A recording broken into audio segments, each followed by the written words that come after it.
Grabe, may table ka na, meron ka pang storage. Oh, tingnan niyo naman guys yung loob nito. Ganito 'yan, puwede mo 'tong lagyan ng mga abubot ninyo, ng mga stuffs niyo, gamit o kaya pagkain, kahit ano puwede mong ilaman dito. Malaki yung loob nito tapos ang cute ha.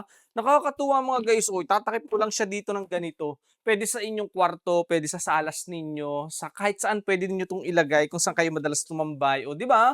Yung mga kalat niyo puwede niyong dito ipaglagayan tapos may table ka pa, oh, yung mga charger, gadgets ninyo, or kung ano-ano mang mga nakakalat sa bahay niyo puwedeng-puwedeng ilagay dito. So, may table ka pa, oh, 'di ba? And ang maganda dito mga guys, pantay yan, hindi yan yung basta pagewang-gewang. Kaya kahit may coffee ka dito, may ipatong ka dito ng mga drinks niyo, maganda safe, hindi basta mahuhulog. Tapos waterproof ha, kahit mabasa, ang maganda dito, punas-punas ka lang. Tsaka scratch proof yan mga guys, hindi basta nagagalus-galusan. Ang ganda, tingnan niyo naman, oh, kung gaano ka-cute. Kita niyo 'yan, 'di ba? Table 'yan ha, table tapos may storage. Ang mura lang, may black and white. Kaya kung type niyo 'to, naku sobrang ganda nito mga guys, check out niyo na mura lang 'yan.